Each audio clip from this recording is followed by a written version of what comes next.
ان اللہ وملائکتہ یصلون علی النبی یا ایھا الذین آمنوا صلوا علیہ وسلموا تسلیما اللہم صل علی سیدنا محمد وعلی آل سیدنا ومولانا محمد وبارک وسلم وصلی علیہ۔ گرامی قدر حضرات، اللہ رب العزت جل وعلا شانہ پروردگار عالم کے توفیق کے ساتھ ہم سب اللہ کے گھر میں حاضر ہیں۔ سرکار غوث اعظم میرا محی الدین الشیخ السید عبدالقادر جیلانی الحسنی والحسینی البغدادی رضی اللہ تعالی عنہ کی یاد پاک میں 11ویں شریف کے ماہانہ ختم شریف میں ہم جمع ہیں۔ حضرت قبلہ نے اس تھوڑی سی دیر میں علم و حکمت کے جتنے موتی بہائے ہیں اور کلام مجید قرآن حکیم کی مختلف مقامات سے جس قوت کے ساتھ استدلال فرمایا اور بہت سے عنوانات پر جنازے کے بعد دعا سے گفتگو آپ نے آغاز فرمائی اور پہلا ہی اتنا شاندار موتی عطا فرمایا کہ اس موضوع پر اہل علم لکھتے بھی آئے ہیں، بولتے بھی آئے ہیں، بلکہ ہمارے پاکستان کے دیہاتوں میں اس موضوع پر اب بھی مناظرے ہوتے ہیں۔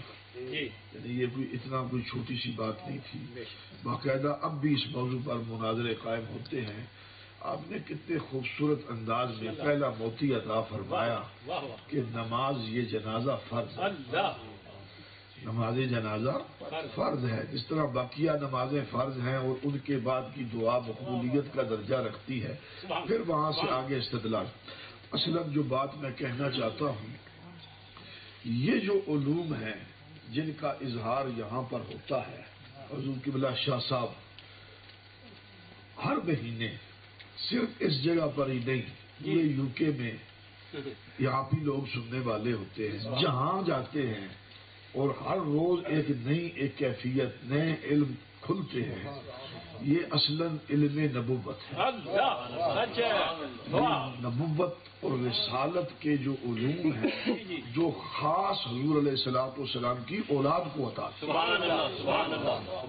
جن کی طرف مولا کائنات کی طرف سرکار دو عالم صلی اللہ علیہ وسلم نے فرمایا انا مدینۃ العلم وعلی بابھا، یہ اس کے ساتھ ایک تعلق، یعنی حضور علیہ الصلوۃ والسلام کی آل و اولاد کے پاس جو علم ہے وہ علم وحبی ہے۔ ایک علم لدنی ہوتا ہے، علم کسبی ہے، علم وحبی ہے۔ یہ علوم، اور یہ بات میں نہیں کہہ رہا، یہ حضرت جناب سیدنا امام باقر نے بھی فرمائی، امام جعفر صادق نے بھی فرمائی، امام موسیٰ کاظم نے بھی فرمائی، حضرت امام علی رضا نے بھی فرمائی۔ اور آپ نے فرمایا ایک حدیث شریف کے اندر جو سلسلۃ الذہب کی جو حدیث ہے، جس کے من قال لا الہ الا اللہ الشری، اس کے آخر کے اندر حضرت امام علی رضا فرماتے ہیں کہ من قال کی جو شرط ہے، فرمایا کہ یہ جو ہے کہ جو بھی کہے گا لا الہ الا اللہ دخل الجنہ، اس کی کچھ شرائط ہے، اور فرماتے ہیں حضرت امام علی رضا کہ ان شرائط میں سے میں ایک شرط ہوں، میں خود شرط، یعنی اس بات کو سمجھیں آپ، شرائط ہے، جیسے نماز کی شرائط ہے، نماز کی شرائط نہ پائی جائیں تو نماز نہیں ہوتی، روزے کی شرائط ہے، روزے کی شرائط نہ پائی جائے تو روزہ نہیں ہوتا۔ فرمایا کہ اس دخل الجنہ، جو لا الہ الا اللہ پڑھے، حضور نے فرمایا کہ یہ کلمہ اس کے لیے کلا ہے، حصے نہیں، لیکن یہ فرمایا کہ اس کے اندر شرطیں موجود ہیں، یہ مشروط قضیہ ہے، اور اس شرائط میں سے اہل بیت ایک شرط ہے، حضور کی آل شرط۔ ہم نے جو یہاں جب بھی مشاہدہ کیا، الحمدللہ ہمارا عقیدہ اہل سنت والجماعت کا عقیدہ ہے، اور یہ عقیدہ 4 دن، مہینے، سال، 2 سال اس انگلینڈ کا تاریخ کا کوئی عقیدہ نہیں ہے. یہ پہلے دن جو عقیدہ حضور نبی کریم علیہ الصلوۃ والسلام نے اپنی اولاد کو عطا فرمایا، اپنے صحابہ کو عطا فرمایا. اور یہ بھی یاد رکھیں ہمارے ہاں دربار شریف میں یہ ترتیب یہ ہے، پہلے اہل بیت ہے اور پھر اصحاب. کیونکہ سرکار علیہ الصلوۃ والسلام نے سب سے پہلے تربیت اپنی آل کی کرنی ہے جی، اپنی اولاد کی کرنی ہے. اور قرآن کا بھی یہی منشا ہے، قرآن کا منشا بھی یہی ہے. اللہ رب العزت نے بھی یہی کہا ہے کہ سب سے پہلے کس کو ڈراؤ؟ اپنے گھر والوں کو. بالکل یہ قرآن کا بھی منشا ہے. تو کیا حضور علیہ الصلوۃ والسلام نے قرآن کا منشا پورا نہیں کیا؟ اپنے چچاؤں کو تو جمع کر لیا، جو سرکار نے اپنے چچاؤں کو تو جمع کر لیا، کنبا جمع کر لیا، برادری جمع کر لی، تو جو اپنا خون ہے، اپنی نسل ہے، اپنی اولاد ہے، اس کو کچھ عطا نہیں کیا. یہ بات سمجھنے کی ہے، میں کامن سینس کے طور پر بات کر رہا ہوں. تو ہمارے حضرت صاحب فرمایا کرتے تھے در والے اور گھر والے. بار مولویوں کو بڑا بڑی چڑھائی، انہوں نے اپنی طرف سے کہا ہے. میں نے کہا میرے پیر نے اپنی طرف سے نہیں کہا، یہ تقسیم خود خدا نے کی ہے، یہ اللہ رب العزت نے تقسیم فرمائی. یہ اہل بیت کا لفظ کہاں آیا ہے؟ یہ لفظ اہل بیت یہ 4 مجددین نے بنایا ہے. یہ تو قرآن کی آیت ہے. اور بلا شک و شبہ اہل بیت، جب انما یرید اللہ، اہل بیت کے لفظ کے اندر حضور علیہ الصلوۃ والسلام کی آل موجود ہے. سبحان اللہ. اس کو کسی قاعدے سے تم خارج کر ہی نہیں سکتے.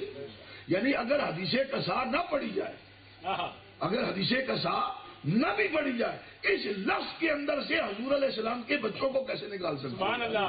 سبحان اللہ. بات کامن سینس کی بات کہہ رہا ہوں. کہنے کا مطلب یہ ہے کہ ہم اہل سنت ہیں، وہی عقیدہ ہے جو حضور سید عالم صلی اللہ علیہ وسلم. عقیدے سے بھی میں اوپر لفظ کہنے لگا ہوں، حالانکہ یہ لفظ وہی ہے. میں عام طور پر آسان بات کرنا چاہتا ہوں. وہی ہمارا اسلام ہے جو حضور نے عطا فرمایا. اسلام، اب یہ تو بہت آسان لفظ ہو گیا نا. ہم وہی مسلمان ہیں، ہم وہی مسلمان ہیں جو حضور سید عالم صلی اللہ علیہ وسلم نے خود بنائے ہیں، اور جو ان مسلمانوں کو عقیدہ عطا کیا، جو اپنی اولاد کو عقیدہ، وہاں سے لے کر یعنی اپنی آل سے لے کر اور کشور صداقت کے تاجور جناب سیدنا صدیق اکبر رضی اللہ تعالیٰ عنہ سے لے کر آج تک صحیح عقیدہ اہل سنت کا وہی ہے جس پر ہم چل رہے ہیں، اس کے علاوہ نہیں. جس میں اہل بیت ہیں، جس میں صحابہ ہیں، جس میں اولیاء کاملین ہیں، صوفیانہ رنگ ہے اور غیر متشددانہ مزاج ہے. یہ ہے سادہ سا جماعت اہل سنت حضرت کی سرپرستی میں الحمدللہ. جو عقیدہ ہم نے ختم نبوت کانفرنس کے موقع پر اس کی کوئی عقیدے کی وضاحت نہیں کی گئی، یعنی یہ خیال بھی ذہن میں رہے کہ ہمیں کسی کو وضاحت نہ ہم نے دی ہے اور نہ کوئی ایسا مائی کا لال ہے کہ جو ہم سے وضاحت طلب کر سکے. جو ہم سے وضاحت طلب کرتا ہے پہلے وہ اپنا آپ کو ثابت کر کے دکھائے وہ خود کیا ہے، ہمیں اس کی ضرورت ہی نہیں ہے. بات آ گئی ہے سمجھ میں؟ وہ ہم نے اپنے عقائد جو ہیں وہ واضح رکھے ہیں سامنے، اور انشاءاللہ اس کا کل رات الحمدللہ حضرت کی سرپرستی کے اندر جماعت اہل سنت کا اجلاس منعقد ہوا، جس میں الحمدللہ جماعت کی جو پہلی ورکنگ باڈی ہے حضرت کی اجازت سے اور تمام جتنے شرکاء تھے ان سب کی منشا کے مطابق جماعت کو اسی مناسب اسی عہدوں کے مطابق کنٹینیو کیا گیا، یعنی اس کی توسیع دی گئی. اس میں آپ کے حکم کے ارشاد کی تعمیل کرتے ہوئے مجھے بھی ناچیز کو اس کے اندر ایک منصب عطا کیا گیا. میں اس سلسلہ کے اندر قبلہ علامہ حافظ محمد فاروق چشتی صاحب، قاری واجد حسین صاحب، یہ سارے احباب ہمارے ساتھ اب شامل ہوئے. میں بھی آپ کے ساتھ شامل ہو گیا ہوں. میں ان کو بھی مبارکباد پیش کرتا ہوں اور میں گزارش کرتا ہوں جتنے علماء یہاں پر تشریف لاتے ہیں بالخصوص علماء بھی اور جو حضرت کے غلام ہیں، جو مریدین ہیں، ان سے بھی یہ گزارش ہے کہ اس جماعت کو مضبوط کرے، اس جماعت کے ساتھ تعاون کرے. جو مریدین حضرات ہیں، یعنی آپ اس گمان سے نکلیں کہ یہ تو مولویوں کی جماعت ہے، یہ خالصتاً صحیح العقیدہ سنیوں کی جماعت ہے. صحیح العقیدہ سنیوں کی جماعت ہے. یہ جتنے جو جہاں ڈگڈگی بج رہی ہے یہ سارے کے سارے چکر دے رہے ہیں. یہ میں صحیح کہہ رہا ہوں, یہ چکر دے رہے ہیں اور میں ان کو ٹکر دوں گا. جو چکر دے رہے ہیں انشاءاللہ میں ان کو اب ٹکر دوں گا. اس بات کی انشاءاللہ نہ ہمارا نام چوری ہوگا. یہ پرانی جماعت ہے. اس برطانیہ کے اندر پہلی جماعت اہل سنت یہی ہے جس کے سرپرست اللہ شاہ صاحب. بات آ گئی ہے سمجھ میں؟ شاہ صاحب بھی اس کے سرپرست ہیں اور پیر سید منور حسین شاہ صاحب جماعتی وہ بھی اس کے سرپرست اعلیٰ سرپرست ہیں. اور یہ باقاعدہ طور پر جماعت ہے جو چیریٹی کمیشن کے اندر رجسٹرڈ جماعت ہے. اس کا ایک کنسٹیٹیوشن ہے, اس کی ورکنگ باڈی ہے. اب جتنے بھی نومولود بچے ہیں ہم ان بچوں کا ضرور جائزہ لیں گے وہ کس مقام پر ہے.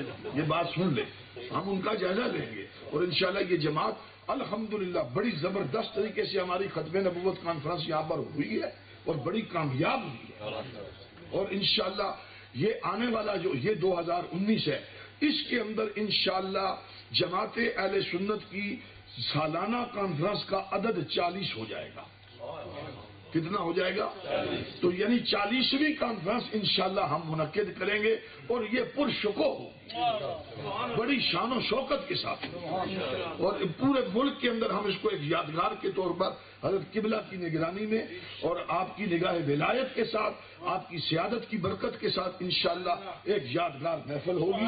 اور جس میں انشاءاللہ میری آپ سے یہ گزارش ہے, علماء سے بھی ہم کوشش کریں گے جتنے علماء یہاں پر شاہ صاحب کے ساتھ آتے ہیں ان کو ہم جماعت کا درجہ دینا چاہیں.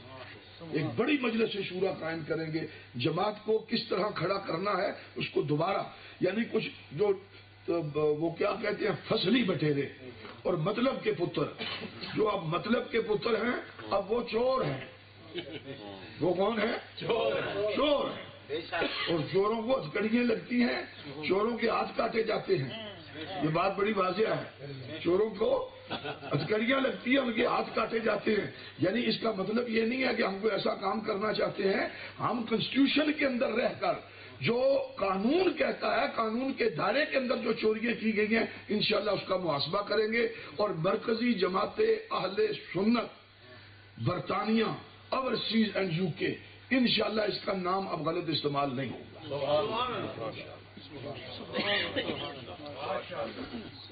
ماشاءاللہ.